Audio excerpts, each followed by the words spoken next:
certainly have fears that there is a serial killer at loose in Perth. Sarah Spiers, Jane Rimmer, Ciara Glennon. And every time you saw a young girl walking by, you think, oh God, is she going to be the next victim? Now, one man stands accused. If police are right and Edwards is the Claremont serial killer, he's been hiding in plain sight for 20 years.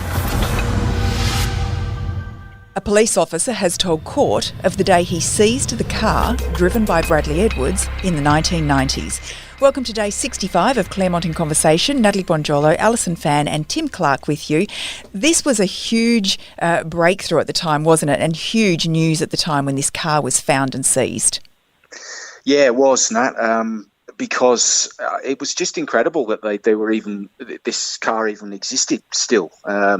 So this is a Holden Commodore Series VS white station wagon that it was driven between 1996 and 1998 by Mr. Edwards as his work vehicle, his main work vehicle.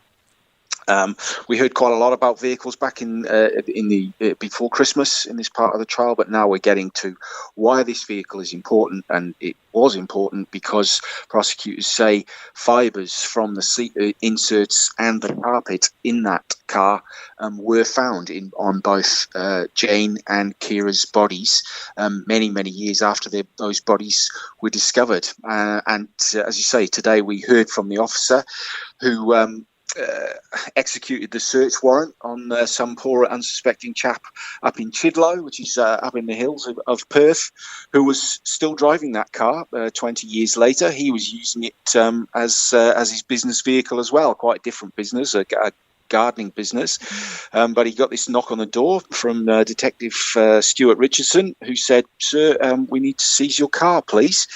And obviously then they had to explain why, and the search warrant that was showed in court today obviously made reference to Macro, so which pretty much everyone in Perth knew was the Claremont investigation. So what that gardener must have made of those three officers coming to his property in Chidlow, checking the car, checking the VIN number, and then putting it on the back of a tow truck and taking it back to the major crime offices in Perth. And this all happened in the same 24 hours that Mr. Edwards was arrested. So, quite an amazing week just before Christmas in 2016. That's right. It was an absolutely extraordinary day, and it was December the 22nd, as you mentioned, just before Christmas. And Ali, do you remember that when the news came through that they had not only arrested someone in relationship to the Claremont serial killings, but they'd also found this car from decades earlier that he had been driving back in those years?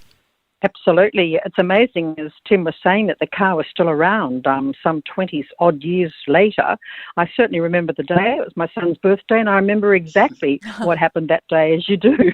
December 22, and quite, was it a coincidence that they actually got the car the same day as they were arresting him? We haven't actually later on heard yet, Ali, but I get a suspicion that it might have been organised, given that the urgency of everything, and they certainly didn't want anything happening to that car, given it had taken them nearly 20 years to find it. I think they moved in a classic pincer operation and made sure that any evidence that was in there was secured, because we saw pictures today in court of the bonnet up, so they were checking the VIN number to check it was the actual right car, because it was a different registration number than it had been back in when Mr. Edwards was driving it, and then it was all forensically sealed up and towed away. So Stuart Richardson, he talked about studying the car in situ, taking all these photographs, which you saw, and then it was towed away and taken to the forensics department, was it?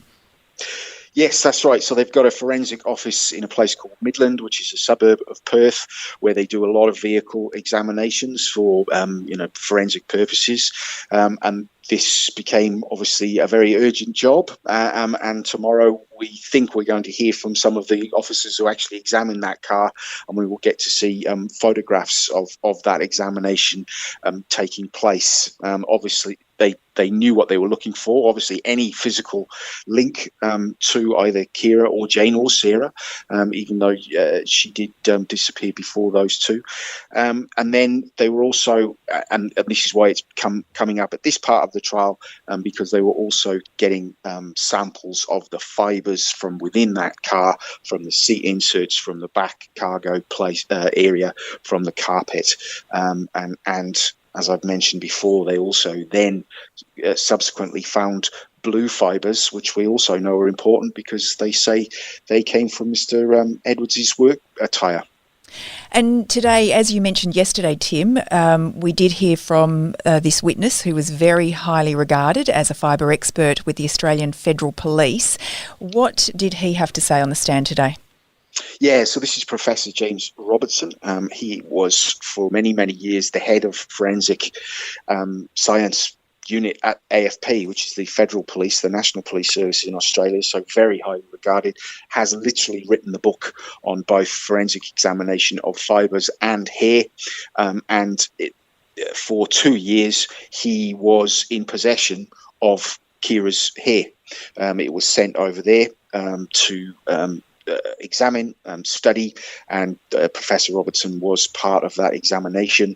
And from a video link from Canberra this morning, he explained how he took possession of the hair and then very quickly after taking possession of it, made some slides that came from the hair, took a sample of various hairs from that hair mass, put them onto slides, and then there was quite a big gap, and then he did some more examinations the following year.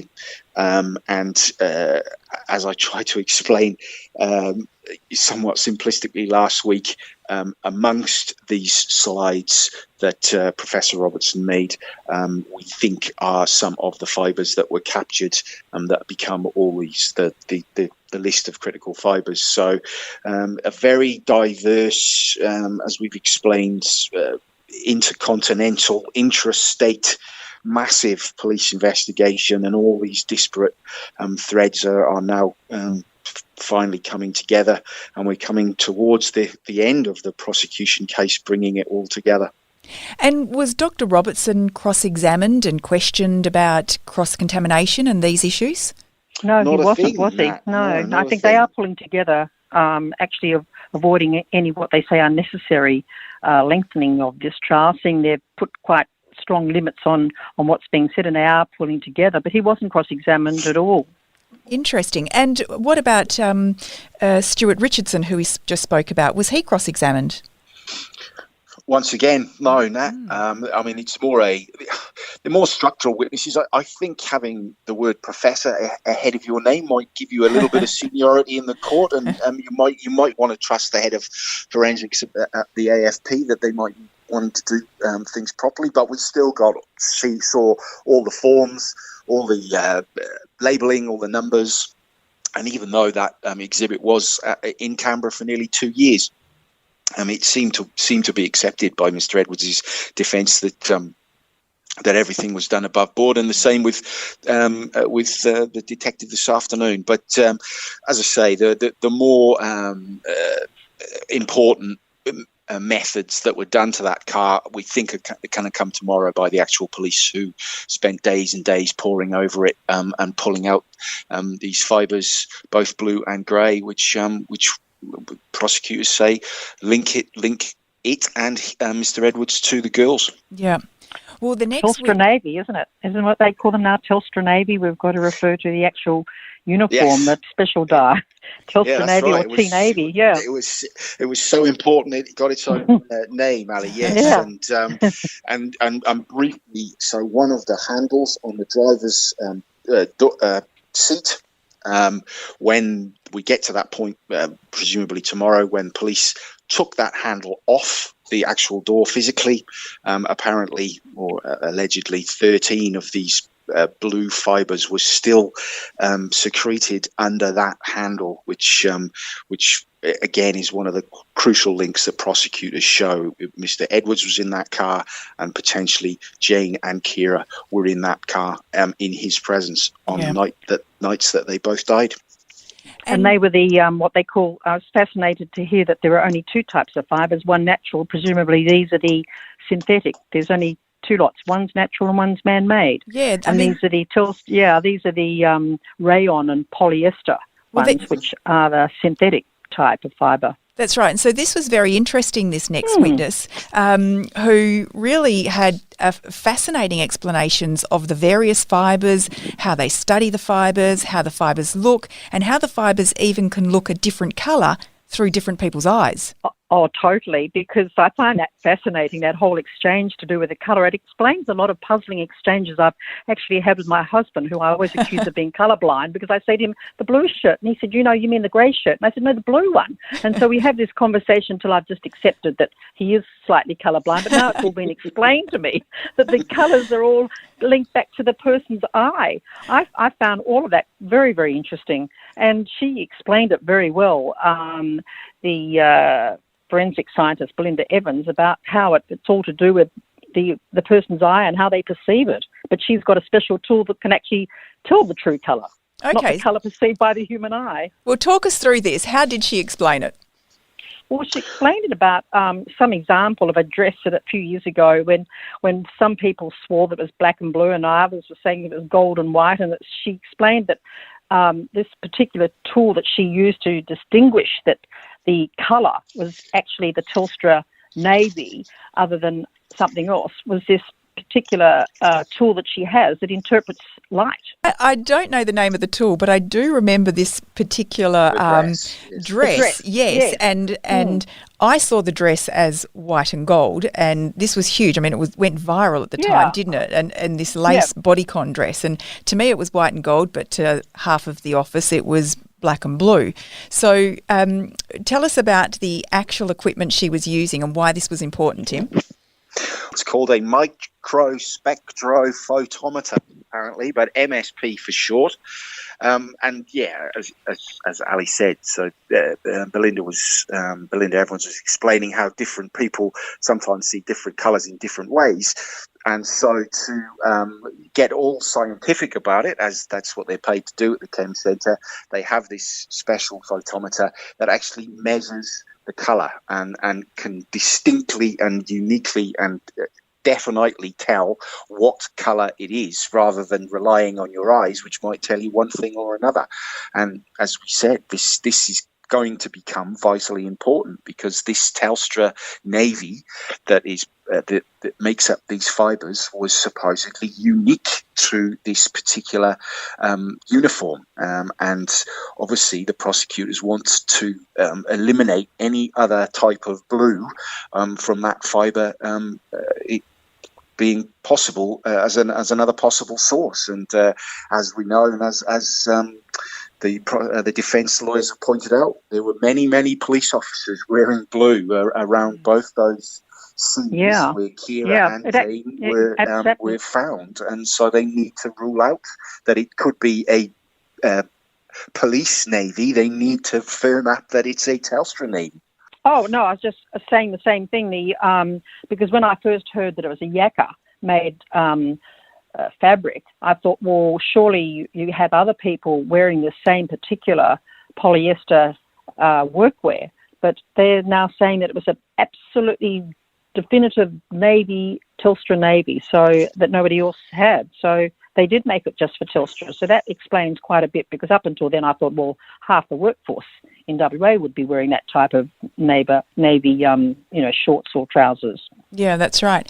And did Belinda Evans also talk about how easy it is to transmit fibres and how she collected the fibres when she did the examination and those sorts of things?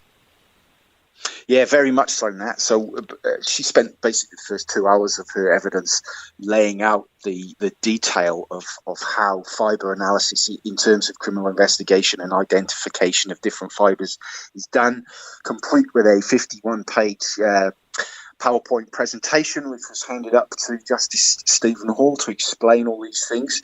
And Carmel Barbagallo jokingly came up to me during a break and said that was especially for me because she knows that our podcast listeners are eagerly awaiting this section of the trial. So that was very kind of her. I did apply for the PowerPoint presentation, but got knocked back by Justice Hall. So there we go.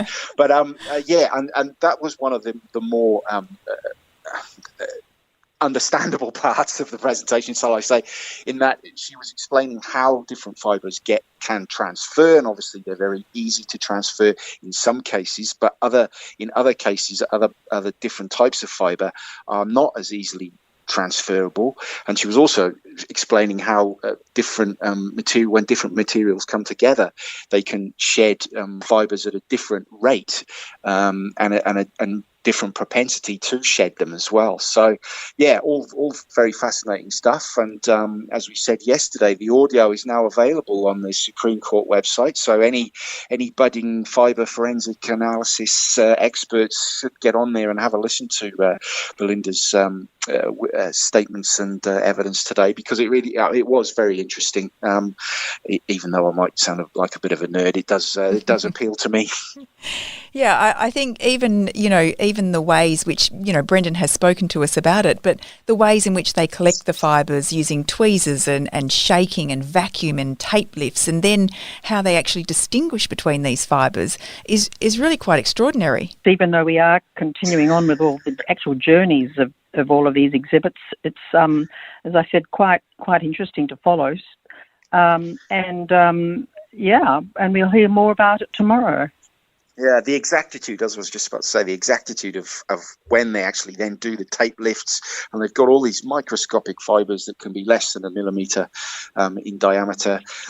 Look at them through the microscope, distinguish them, then have to tabulate them all, and we've got just to the start of that, right at the end of the day. And I mean, it sounds like a lot, but I mean, just 20 fibres in Jane's case, just over 40 fibres in Ciara's case, and in the case of the Karrakatta victim, which was the one they were talking about today, just one single fibre found on those shorts that were left behind at the cemetery. So, yeah, we're going to hear a lot more about that, as Ali says, in terms of tape lifts and in terms of lifts out of this car that was discovered all those years later. And does Bradley Edwards look interested in this portion of the trial?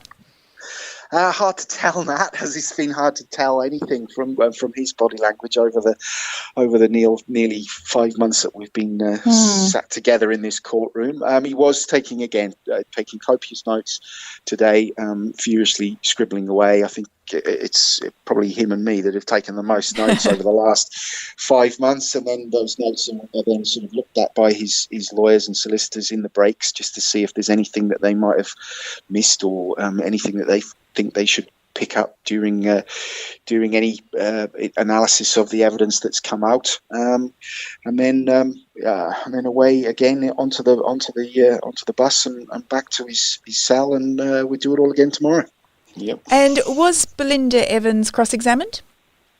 No, so we only got to her evidence in chief today, Nat. So she will carry on tomorrow, because there was many more examinations that she did over the journey at the Chem Centre. So no doubt we'll go through those in some detail tomorrow, and then possibly, as I say, get to the forensic police officers who went over that car with a fine-tooth comb. So we've still got plenty left to go through, even though the public gallery is thin. Yeah, well, it will be very interesting to hear what those officers have to say. Thank you both for your time today, and thanks for your company. We'll be back tomorrow with Tim and Damien Cripps for day 66 of Claremont in Conversation. Chat then. This podcast was produced by Kate Ryan and Alicia Preedy and recorded in the studios of 7 West Media. Audio files were provided from the archives of the 7 Network and the West Australian. Sign up for daily emails and all the latest on the Claremont trial at thewest.com.au. For a fresh take on the news that matters, tune in to WA's newest morning show, The West Live, with Jenna Clarke at thewest.com.au. The West Live not only delivers on what the day's big news stories mean for WA with hard-hitting interviews and analysis, but it will also make you smile with light-hearted chats and local gossip. The West Live, like talkback radio, but without the interruptions. Listen live weekdays from 8:45 a.m. on thewest.com.au or catch up with the podcast.